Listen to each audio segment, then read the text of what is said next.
Bonjour, je m'appelle Tchekourandao, je suis artiste visuel, également enseignant-chercheur au Conservatoire des Arts de Bamako. Il y a de cela bientôt 10 ans que mes chemins se sont rencontrés avec celle de Anya Vermel, qui est anthropologue, chercheur belge. Donc, après discussion, nous avons trouvé que nous avions des points communs, notamment dans la démarche de la recherche, mais également les sujets d'intérêt qui sont les textiles. Moi, étant un artiste, j'ai fait des travaux, des photographies, des films sur les textiles au Mali. Donc, elle, dans sa recherche, elle a beaucoup fait des recherches académiques sur les textiles. C'est ainsi que nous avons décidé de fusionner nos deux compétences, nos regards sur une co-création audiovisuelle. J'avoue qu'au tout début, ce n'était pas très facile parce que moi, j'avais déjà un regard très pointu sur les plans artistiques dans la création audiovisuelle. Elle ayant déjà un background de chercheur également à ses points de vue. Donc, c'est dans la discussion, dans l'argumentation que nous avions trouvé des compromis pendant la phase de production qui est la prise de vie sur le terrain. On a eu des échanges très pointus, mais également, un des aspects les plus importants, c'est que ces échanges-là ont débordé, qui ne s'est pas limité à nous seuls, mais ça s'est étendu aux gens avec lesquels nous faisons la recherche, les gens sur lesquels nous faisons la recherche. Ça, c'est un des aspects innovants qui m'a le plus motivé à m'intéresser à cette co-création.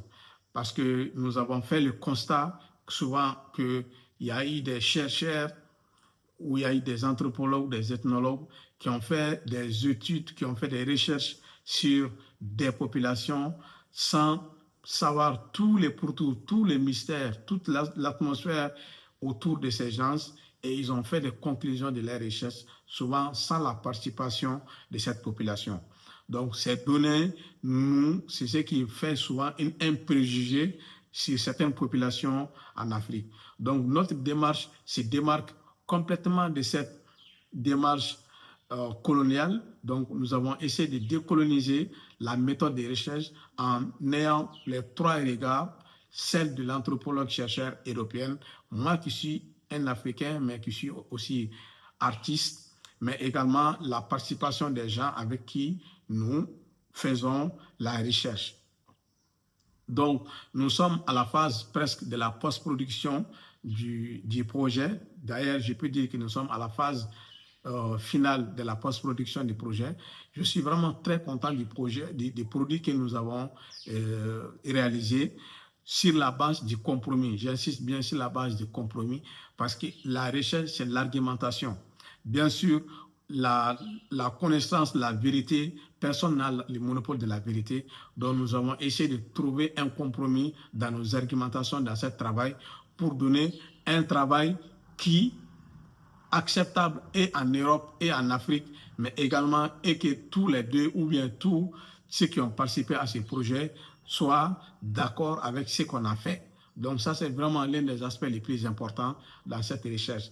Donc ce qui a vraiment changé après cette recherche, bien sûr, moi j'avais des penchants beaucoup plus artistiques dans le travail, mais au cours de notre travail de co-création, j'ai compris que le travail artistique est très important, mais également pour donner du sens à une recherche scientifique, il y a des aspects qui ne sont pas que artistiques. Donc, il y a tout autre aspect, même si visuellement l'image n'est pas bien, mais si anthropologiquement l'image a un sens, donne du poids à votre travail, on peut l'accepter. Donc, ce n'est pas de l'art académique, mais également nous faisons de l'art pour la recherche. Donc, l'art pour la recherche doit être différent de l'art académique. Donc, ce qui a vraiment changé mon regard. Donc, j'espère que ma collègue Anya va vous donner beaucoup plus de détails sur ce travail et nous vous invitons très prochainement à suivre ce travail, soit en projection, soit sur des plateformes de diffusion. Merci beaucoup.